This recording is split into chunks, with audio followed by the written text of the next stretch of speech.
हरिः ओम सहनावतु सहनौ भुनक्तु सह वीर्यं करवावहै तेजस्विनावधीतमस्तु मा विद्विषावहै। ओम शांति शांति शांति।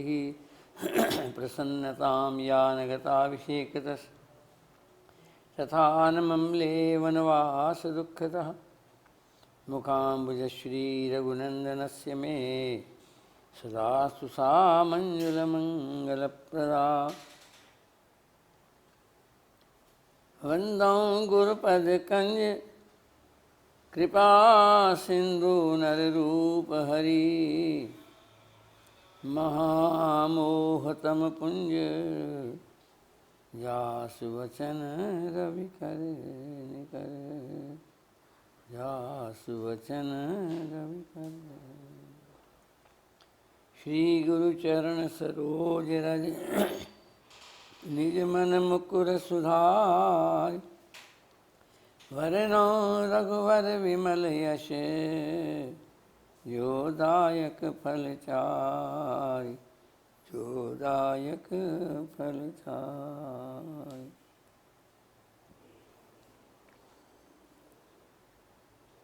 अखिल कोटि ब्रह्मांड नायक परात्पर परमेश्वर मर्यादा पुरुषोत्तम भगवान श्री राम के पावन चरण कमलों में प्रणाम करते हुए परम श्रद्धेय अनंत श्री विभूषित कृपा सिंधु भगवद अवतार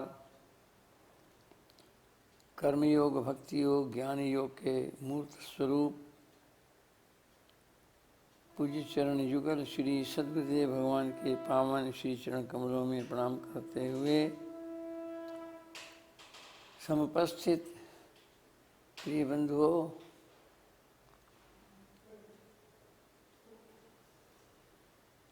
प्रातःकाल की सभा में अधुंस भंग हुआ।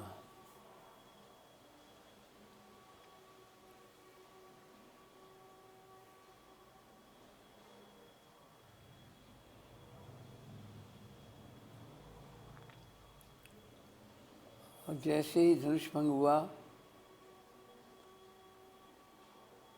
राजा लोगों के जो कुटिल राजा थे उनके मन में उधेड़ बन हुई कि देखते हैं राम कैसे लेकर जाते हैं सीता को, हम उसको भगा कर ले जाएंगे। नाना प्रकार के ऐसे मंसूबे मन में बनाने लगे। देखते ही देखते वहाँ पर क्षत्रियों को 21 बार हराने वाले परशुराम जी उपस्थित हो गए।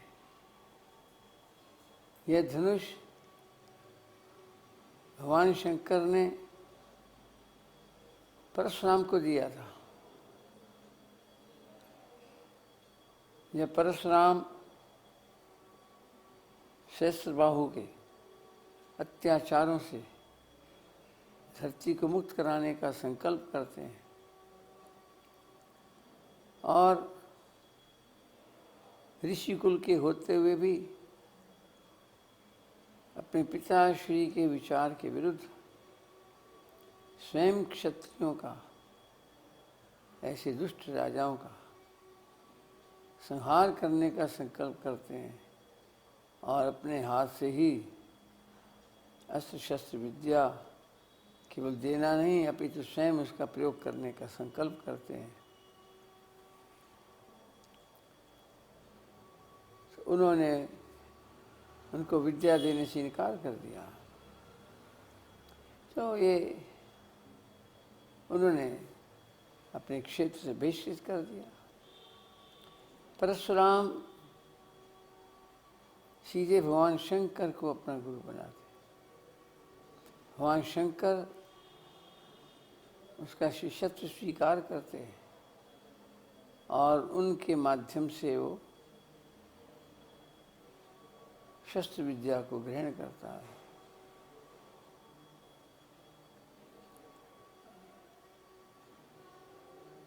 उनके मन इच्छित शिक्षा ग्रहण करने के कारण अनेक वर्ष उन्होंने तप करके इस विद्या को ग्रहण किया। भगवान शंकर प्रसन्न हुए और उन्होंने प्रसन्न होकर इनको ये पिनाक धनुष दिया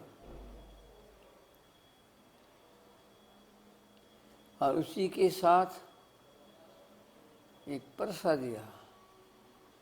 पहले उनका नाम राम था, जब से उनको परशु मिला उनका नाम परशुराम हो गया। उन्होंने क्षत्रियों का अनेकों बार संहार किया, धरती को क्षत्रियों से भीन किया अनेकों बार। ऐसे परशुराम वहाँ पर उपस्थित हुए। ईश्वर किस बात का है? अरे यहाँ पर सीता का स्वयंवर था। ये धनुष राजा जनक उन्होंने दिया था। जब ये कार्य संपन्न हुआ, सहस्त्रबाहु का वध हुआ, तो उनका संकल्प पूर्ण हुआ।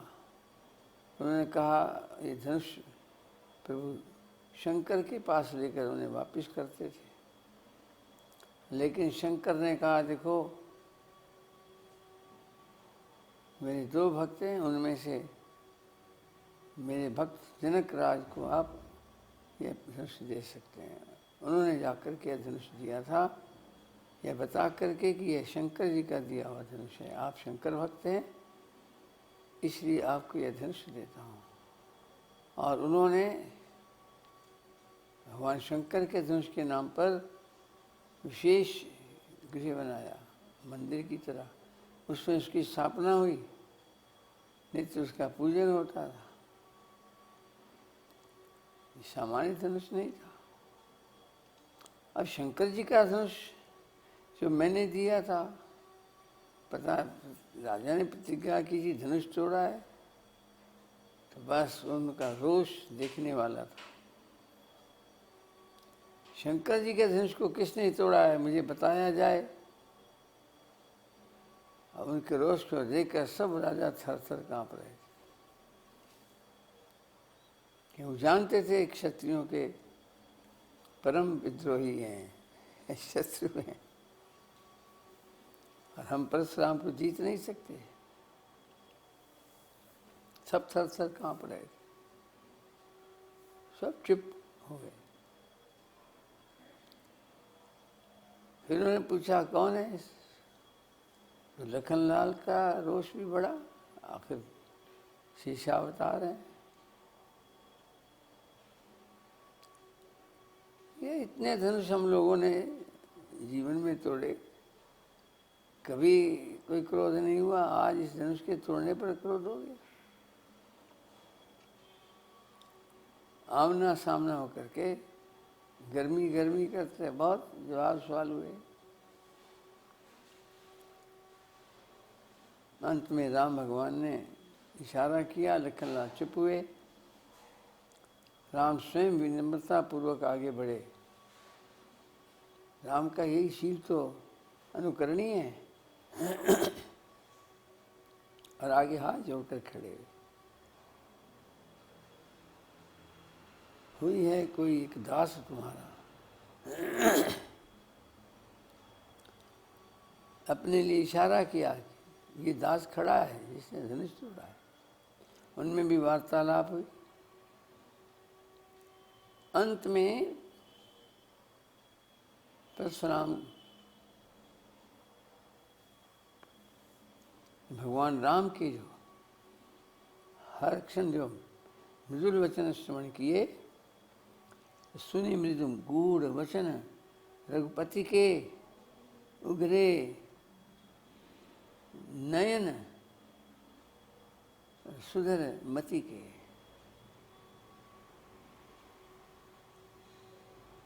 तो उनकी आँख खुली, हो न हो यह तो अवतार हैं। तो उन्होंने क्या किया, पहचान करने के लिए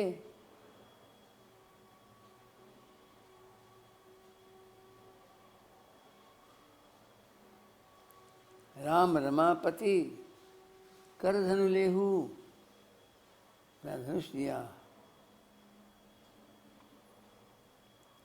और खेचहू मोर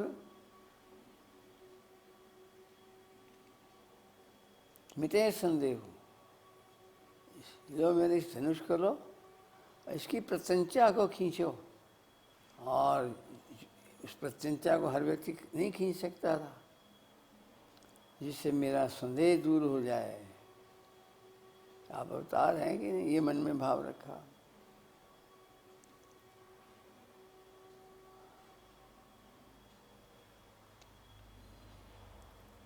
फिर क्या था, भगवान राम ने लिया धनुष,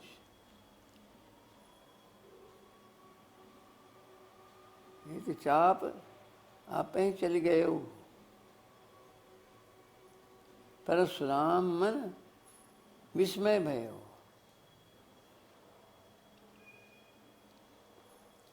उन्होंने हाथ में लिया, प्रत्यंचा खींची और उसमें से अपने आप ही चल पड़ा। समझ गए। बस फिर उनका शांत हुआ। और दो प्रकार के प्रसंग आते हैं। कहीं तो आता है कि परशुराम राम में लीन हो गए,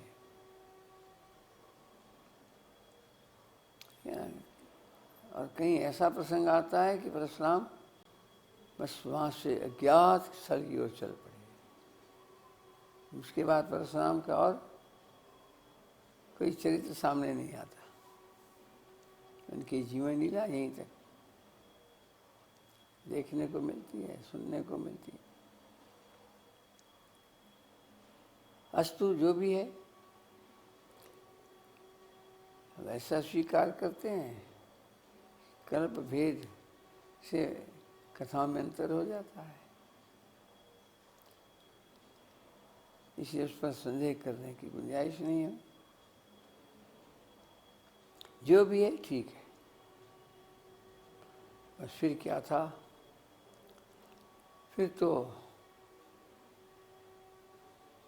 अब माला डाली, पहले वरमाला।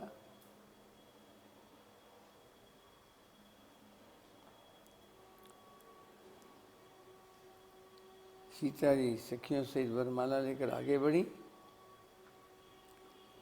राम जी पहले हाथ पहुंचता नहीं, राम झुकते नहीं। माला कैसे डाले? तो लखनलाल जी वो भी सुमंग में थे, वरमाला पड़े। उन्होंने चरणों में प्रणाम किया।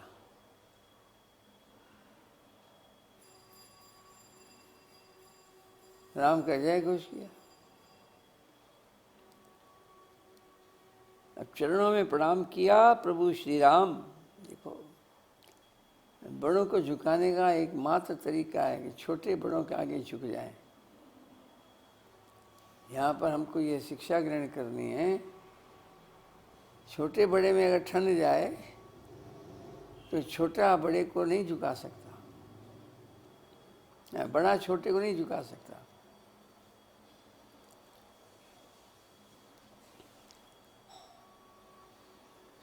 बराबरी कैसे करे? बड़ा छोटे से बराबरी नहीं कर सकते, झुकाए कैसे?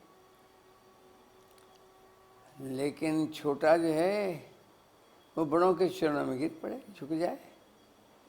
छोटे के झुकते ही बड़ा अपने आप झुक जाता है।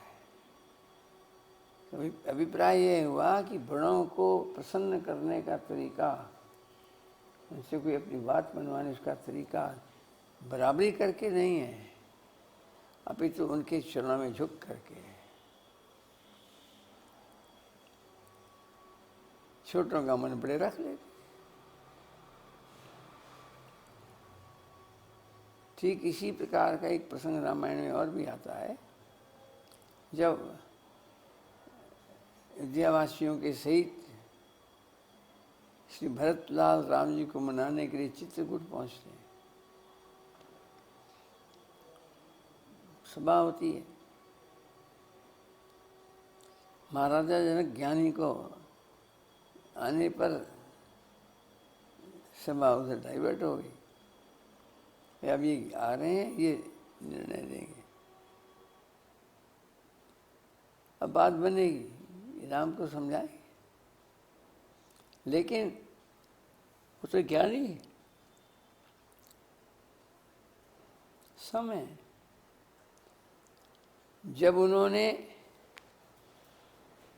राम के संवाद श्रवण किए तो उनकी मर्यादाओं को देख करके, उनके सत्य वचन पर अटलता आदि को देख करके, माता पिता की आज्ञा का पालन करने की बात को देख करके बड़े प्रसन्न हुए और राम की प्रशंसा किए बिना नहीं रह सके। तुम धन्य हो।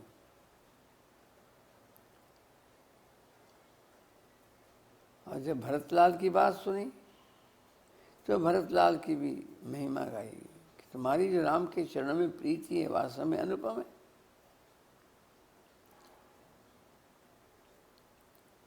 जब राम की प्रशंसा की, लोगों ने सोचा राम की बात मानी जाएगी। भरत के साथ आए लोग दुखी होने लगे और जब भरत की प्रशंसा हुई तो लोग प्रसन्न हुए कि अब जो है भरतलाल की मानी जाएगी, प्रफुल्लित हो। लेकिन आपसी मामला था। महाराजा जनक ने एक बात कही, भरतलाल मैं तुम्हारे राम भक्ति को देखकर तो बहुत प्रसन्न हूँ, लेकिन भक्ति का एक सूत्र जो है वो भी आपके जीवन में रह गया है।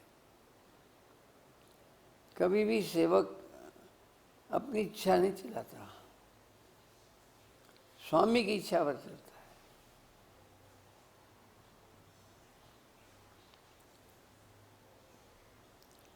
और सेवक कैसा है? जब इच्छा पूरी, सेवक वही है जो स्वामी की हर इच्छा को पूरी, स्वामी के रुख को देखे और उसी का पालन करे। इसलिए लखनलाल तुम हो तो परम भक्त, लेकिन बस ये और पूर्ति कर दो। यदि तुम राम के बिना नहीं जी सकते कह रहे हो, लेकिन राम यदि चाहते हैं कि वे अपने बिना ही जिलाएं तो राम की प्रसन्नता के लिए तुम राम के बिना भी जीने लायक। बस इतना कहना था। भरतलाल का मन बदला, चरणों में गिर पड़े। जो आप आज्ञा करेंगे उसका पालन करूंगा।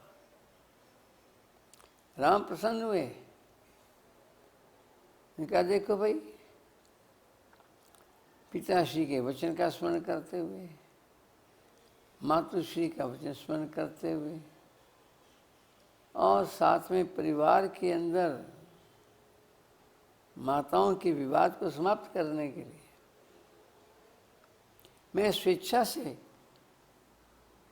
कर्तव्य का पालन करूंगा और पिताश्री के वचन का पालन करूंगा। ये हमारा कर्तव्य है। इसलिए मैं 14 साल रहूंगा वन में। लेकिन जो पहले राज्य स्वीकार नहीं कर रहे थे, तो राज्य तो भरत को दिया गया था। भरतलाल की इस बात को उन्होंने स्वीकार किया कि मैं 14 वर्ष के बाद लौटूंगा और राज्य को स्वीकार करता हूँ। ये भरतलाल के झुकने का फल है कि राम झुक गए। जो पहले राज्य भी स्वीकार नहीं करते थे, उन्होंने राज्य स्वीकार कर लिया। झुकने का परिणाम। इसी प्रकार से यहाँ आज के प्रसंग में श्री लखनलाल, भरतलाल, वहाँ तो लखन ही थे, लखनलाल प्रभु श्री राम के चरणों में प्रणाम करते हैं और राम उनको उठाने के लिए झुकते हैं। और जैसे उठाने के लिए झुकते हैं, सीता जी उसी समय गले में वरमाला डाल देती।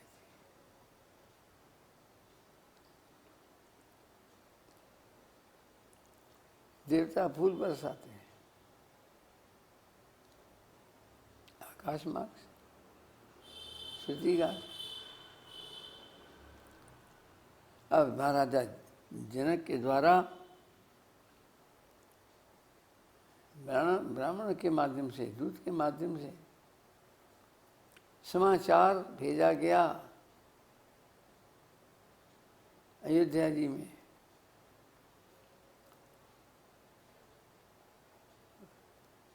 प्रभु राम का पूर्ण हालचाल लिया, प्रसन्न हुए।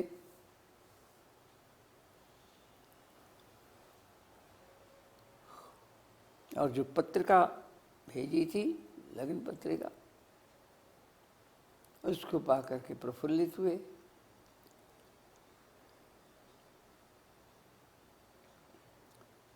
सारा महल प्रफुल्लित हुआ, पूरी नगरी प्रफुल्लित हुई। और फिर वहाँ से बारात चलने का क्रम हुआ। आदेश दिया, बारात तैयार हुई। उसका निरीक्षण श्री भरतलाल कर रहे हैं। एक एक बाराती का निरीक्षण किया, जनकपुरी जाना है। यहाँ पर थोड़ा पूज्य सदगुरुदेव महाराज ने वेदांत रामायण चिंतन किया है, और उसके अनुसार ज्ञान की नगरी में हर व्यक्ति जाने का अधिकारी नहीं। तो हर बाराती को उन्होंने चेक किया, उनकी पोशाक आदि सब देखी, ठीक है कि नहीं। यार देखा, और जो सही थे उनको ही बारात में जाने की अनुमति दी, अथवा जिनमें कोई कमी थी उसको भरतलाल ने पूर्ण किया। और उसके बाद सबका बारातियों के रूप में प्रस्थान होता है। तो यहाँ पर चिंतनीय विषय है, रहस्य भरा हुआ है इसमें। ज्ञान के सब अधिकारी नहीं है, ज्ञान के सब अधिकारी नहीं।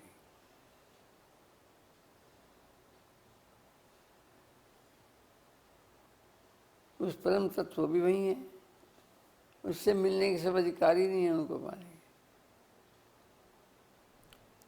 तो वहाँ पर जो दिव्य गुण है, यही पोशाक है, यही आभूषण है।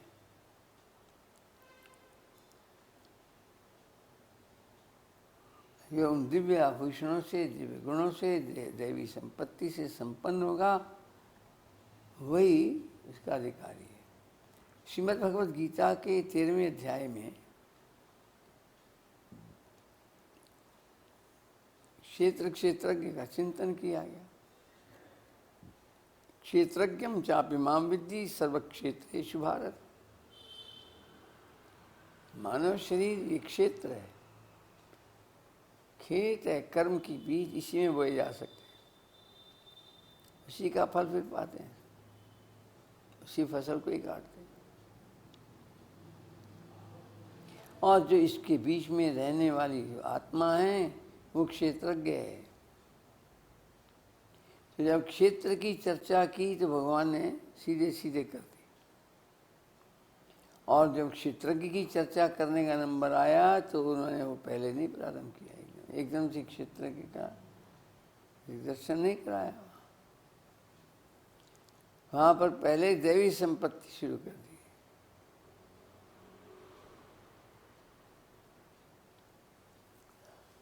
उसके साधन शुरू कर दिए, अमानित्वम, अदम्भित्वम, अहिंसा, शांति, राजवम आदि आदि कई श्लोकों में।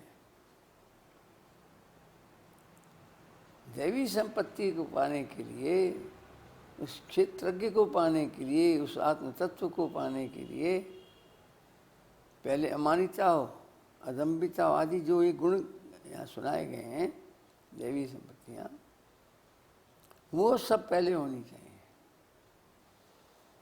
यदि वो हैं तो फिर जनकपुर चल सकते, कमी है तो नहीं चल सकते, वही अधिकारी है। इसी रूप में श्री भरतलाल ने सभी अयोध्या वासियों का निरीक्षण किया और उनको इस योग्य पा करके फिर सबको लेकर ज्ञान की नगरी जनकपुरी में पहुंचने की ओर प्रस्थान करते हैं। और उसके बीच में सबसे आगे रथ गुरुदेव का, रात खूब सजाई, नगर सजा हुआ है। और बाकी सब पीछे। और वहाँ पर श्री भरतलाल जो हैं वो पैदल चलते हैं।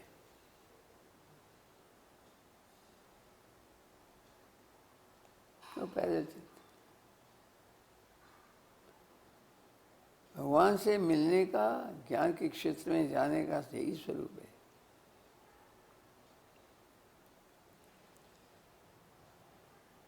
सब कलेक्शन करते हुए बारात में चलते हैं।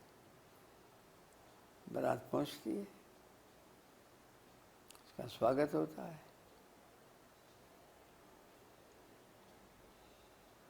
और वहाँ पर जो औपचारिकताएं हैं, मर्यादाएं हैं, उनका पालन किया गया।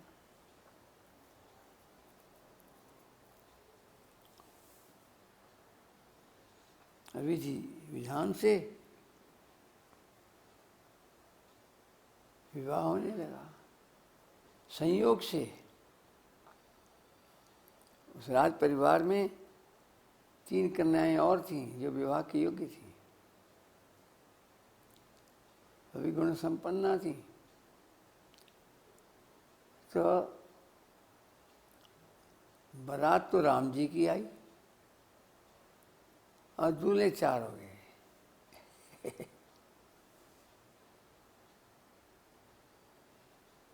और चारों कन्याएं राम लक्ष्मण भरत शत्रुघ्न को क्रमशः ब्याह।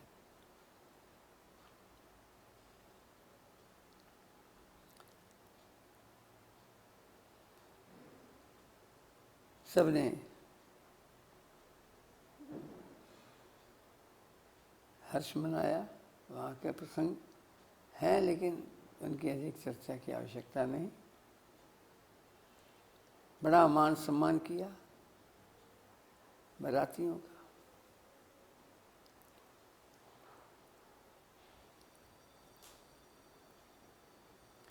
इस बारात जगत जननी भगवती आदि शक्ति सीता की बारात है। उस बारात में सिद्धियां उपस्थित हो गई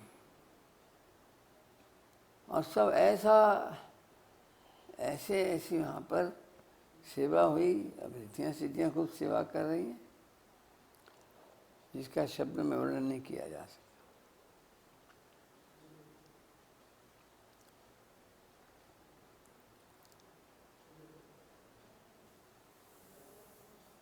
अब महाराजा दशरथ बारात लेकर वापस जाना चाहते हैं लेकिन महाराजा जनक चाहते हैं कि नहीं अभी न जाएं, रोक देते हैं। नित्य वो चलने की छूट मांगते हैं, आज्ञा मांगते हैं और नित्य वो रोक लेते हैं। कई दिन तक ऐसी होता रहा। आखिर जब उन्होंने निश्चय कि अब तो जाना चाहिए, बहुत दिन हो गए, तो फिर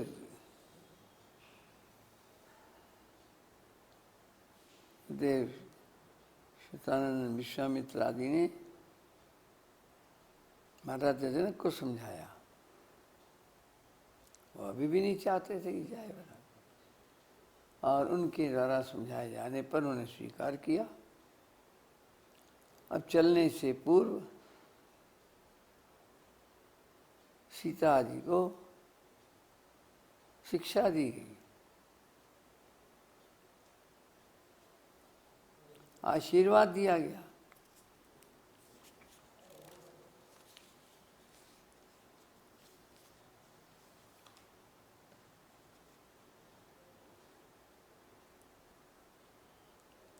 होई हुई संतत पियहि प्यारी, चिरई बात असीस हमारी। सबने आशीर्वाद दिया, तुम्हारा सौभाग्य चिर जिए, अखंड हो, और तुम उनकी अत्यंत प्रिय हो।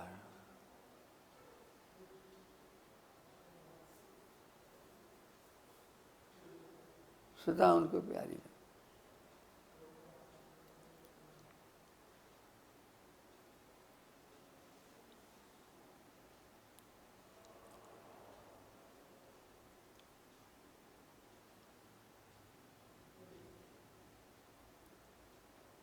सास ससुर गुरु सेवा करियो,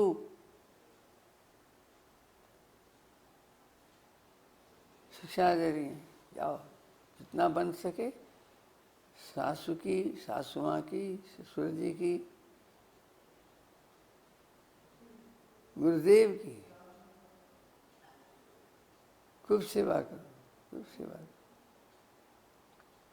और लेकिन एक बात ध्यान रखना, पति रुख लखी आयसु अनुसार, पति की उपेक्षा भी नहीं होनी चाहिए, उनका रुख भी देखते रहना। मर्यादा के अंदर पतिदेव के रुख के अनुसार माता पिता गुरुदेव की सेवा करो, जाओ। ऐसी ऐसी शिक्षाएं दी।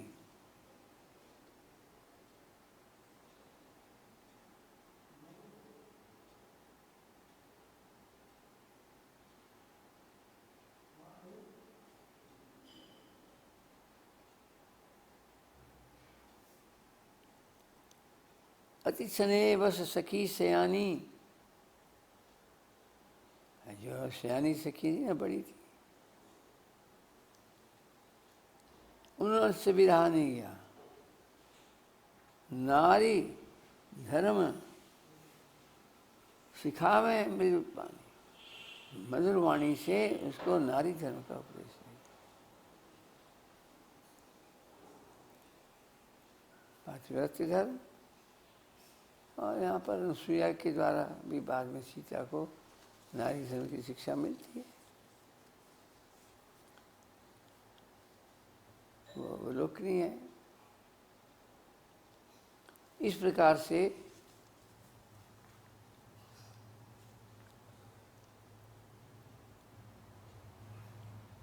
शिक्षाएं दी गई और परस्पर सम्मान। हम वर पक्ष के हैं, ये अकड़ नहीं है। महाराजा जनक बड़ा सम्मान करते हैं और कहते हैं हमारी बेटियों को स्वीकार करने आपने हम पर बड़ा उपकार किया है, आप धन्य हैं, उनको बड़ा सम्मानित करते हैं। लेकिन महाराजा दशरथ जवाब में क्या कहते हैं, महाराज आप तो दान देने वाले हैं, हम दान लेने वाले हैं। हमेशा देने वाला ऊंचा होता है, देने वाला छोटा होता है, दान देने वाला बड़ा होता है। इसलिए आप महान हैं, आपने अपनी कन्याओं को दान करके हमारे कुल की शोभा को बढ़ाया है।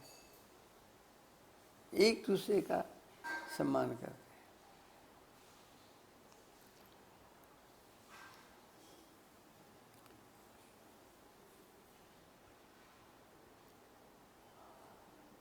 गणेश मनाकर विधिवत पूजा आदि करते हुए वहां से प्रस्थान करते हैं। इधर प्रतीक्षा हो ही रही है अयोध्या नगरी में, सबको उत्साह है।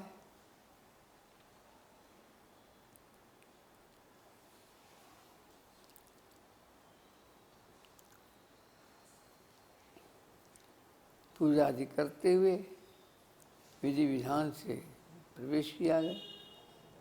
जो रीति रिवाज थे धर्म के, उनका पालन किया गया।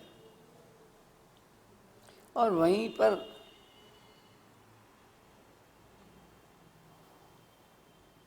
महाराजा दशरथ रानियों को जा रहे हैं। वधू लड़किनी पर घर आई,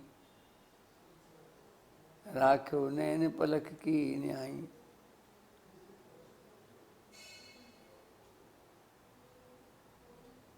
ये बेटियां वधू लड़किनी अभी छोटी हैं और वैसे तो इनका अपना घर है, लेकिन पर घर मतलब अपना पहला घर छोड़ करके आई।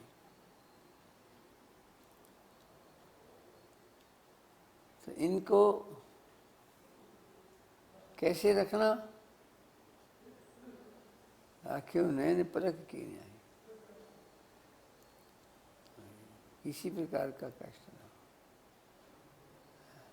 यदि किसी की आंख पर फूंक मारी जाए तो वो आंखें बंद कर लेता है, पलकें झुक जाती हैं, पलकें आंखों को ढक देती हैं, आंख तक हवा नहीं जाने देती, हवा का झोंका भी आंख को नहीं लगने देती। और यदि भगवान न करे कहीं चल रहे हैं और रास्ते में झोंका आया आंधी का, तो पलकें क्या करती हैं? पलकें आंख की रक्षा करती हैं। ऐसे ही ये बेटियां आपके नेत्र हैं और आप हम ये हैं पलकें हैं।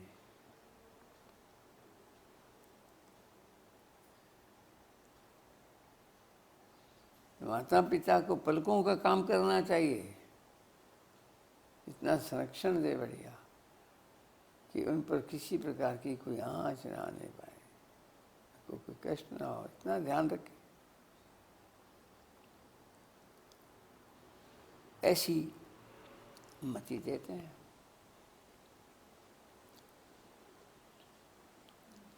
और यहाँ पर एक बात बहुत ही ध्यान देने योग्य है।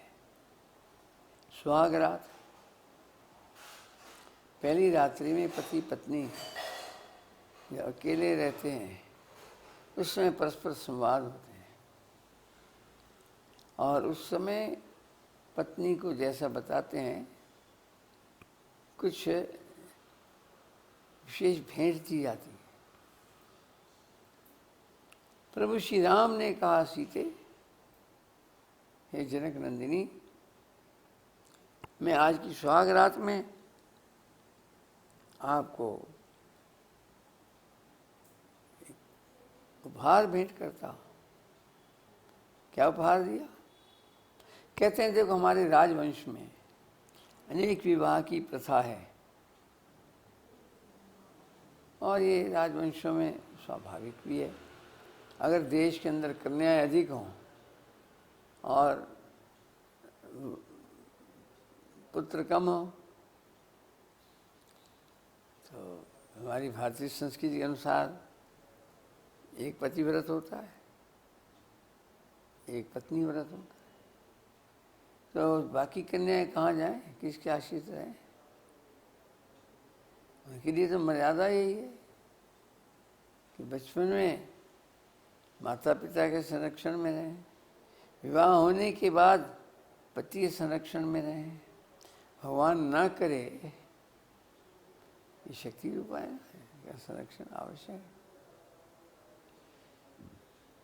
यदि पति देव पहले प्रभु चरणों में चले जाते हैं तो फिर ऐसा नियम है कि बालकों के संरक्षण में रहे, पुत्र के संरक्षण में रहे। ऐसी मर्यादा है भारतीय संस्कृति की। लड़का ये इसलिए राजाओं, जब किसी का कोई आश्रय नहीं तो राजा आश्रय, सबका संरक्षक वही है। इसलिए राज परिवारों में वो विवाह होना स्वाभाविक है। और हमारे पिताश्री की, भगवान के हमारे पिताश्री की 3 पत्नियां। लेकिन मैं आज आपको एक भेंट देता हूँ, एक वचन भेंट रूप में देता हूँ कि राम अपने जीवन में आंख उठा करके भी किसी अन्य महिला की ओर नहीं देखेगा, ये उन्होंने वचन दिया। ऐसी भेंट दी उन्होंने, अलौकिक।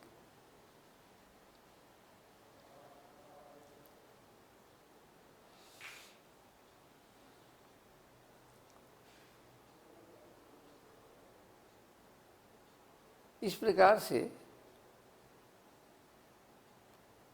सब नगरवासी, सब महलवासी, परिवार के सभी सदस्य सब अति प्रसन्न हैं।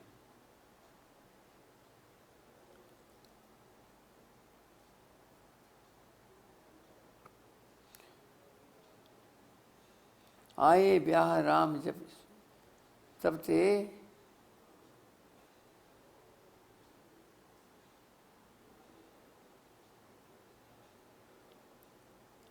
बसई आनंद अवध तब थे।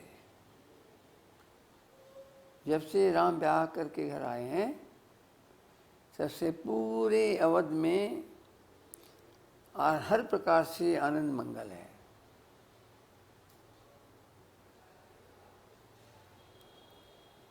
किसी प्रकार की नित्य नहीं हो रहा है।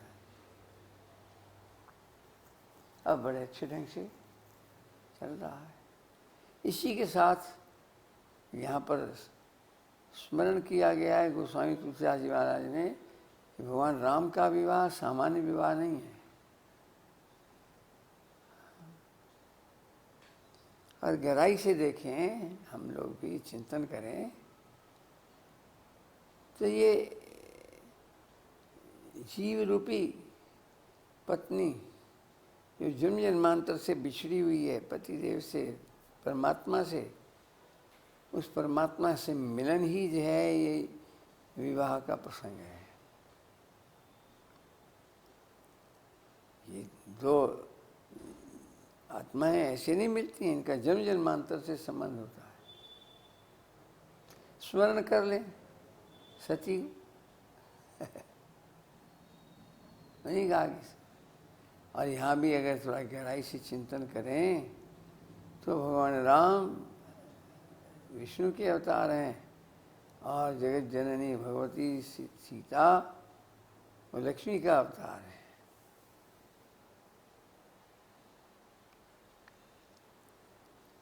और ये अलग अलग धरती पर प्रकट हुए और आज इनका मिलन जो बिछड़ी हुई आत्माओं के मिलन की तरह है। जैसे सीताराम बिछड़ते नहीं हैं, लेकिन नर रूप में प्रकट हुए हैं अलग अलग, और आज बिछड़े हुए वो आपस में इकट्ठे हुए हैं।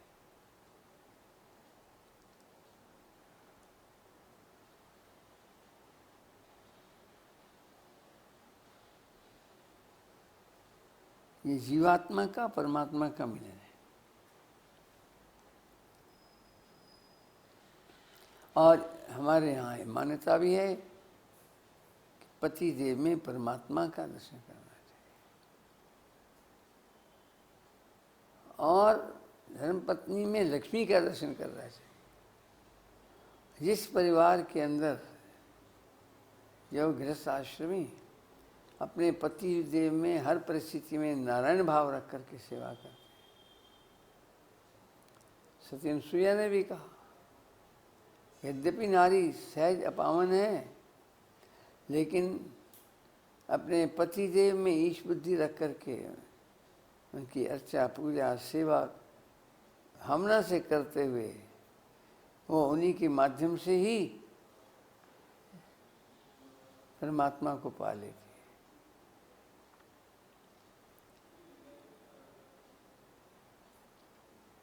इस प्रकार से पति देव में नारायण बुद्धि हो जिस घर के अंदर, और धर्म पत्नी में लक्ष्मी की बुद्धि हो। अब भला बताओ, लक्ष्मी का कोई असत्कार करेगा? घर के अंदर लक्ष्मी का सहज सम्मान होगा, और जिस घर की लक्ष्मी सम्मानित है वहाँ किसी चीज की कमी नहीं है। सारी रिद्धियां सिद्धियां वहाँ, तो घर में आई लक्ष्मी का सदा सम्मान होना चाहिए।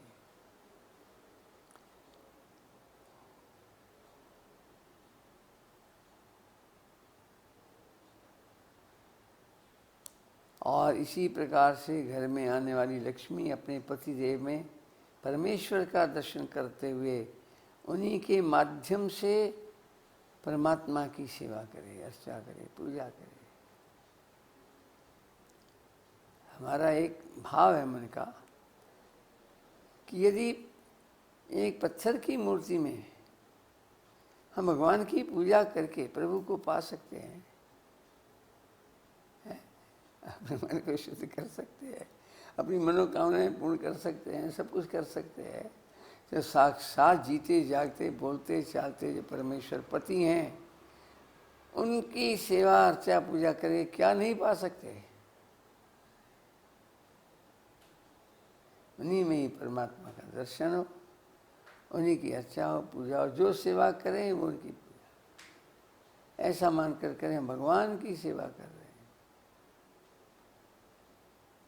ऐसी निष्ठा होने पर वो परमात्मा सहज रूप से मिल जाता है।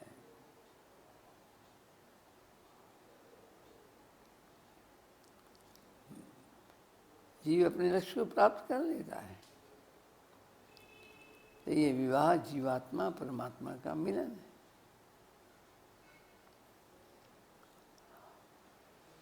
अब गोस्वामी जी महाराज कहते हैं, जो इस मंगलमय प्रभु के इस विवाह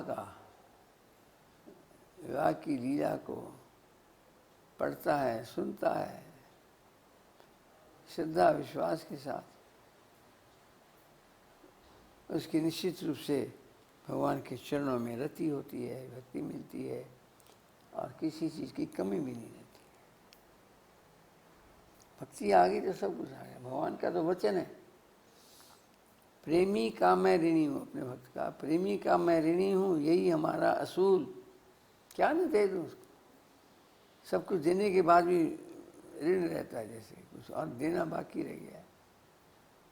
क्या न दे दूँ, प्रेमी का मैं ऋणी हूँ, यही हमारा असूल। चार पदार्थ व्याज में, चार ही तो पुरुषार्थ हैं, धर्म अर्थ काम मोक्ष, ये चारों व्याज में है। और भक्ति जो है वो मूल जो कत्यु बना रहता है, फिक्स डिपॉजिट जो कत्यु हैं, और इसी के व्याज के रूप में धर्म अर्थ काम मोक्ष सहज रूप से प्राप्त हो जाता है जब प्रभु चरणों की भक्ति हमारे हृदय में समा जाती है। तो इस प्रकार से जो भगवान की इस लीला का श्रद्धा भक्ति से अध्ययन करता है, श्रवण करता है, तो उसके हृदय में वो भक्ति सदा के लिए स्थान पा लेती है, जिस भक्ति के आने पर धर्म अर्थ काम मोक्ष वहाँ आकर के हाथ जोड़ते हैं, हमें स्वीकार करो।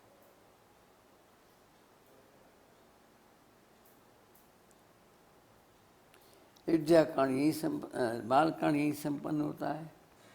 इसके बाद अयोध्या कांड प्रारंभ होता है।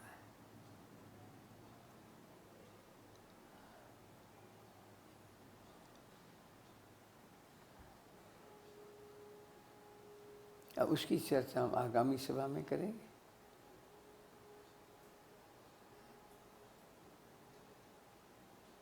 प्रभु करे प्रभु श्री राम सीता का जो परस्पर प्रेम है उसका स्मरण करते हुए घर घर में पति पत्नी का विशुद्ध प्रेम हो। नारी को भोग का साधन न मान करके नारी को अपने जीवन का अंग माना जाए, शक्ति रूप माना जाए, उसका सदा सम्मान हो, ऐसी मंगल कामना करते हैं और गुरु चरणों में प्रणाम करते हैं। वाणी को विराम देते हैं। सर्वे भवन्तु सुखिनः, सर्वे सन्तु निरामयाः, सर्वे भद्राणि पश्यन्तु, मा कश्चित् दुःखभाग् भवेत्। ओम शांति शांति शांति।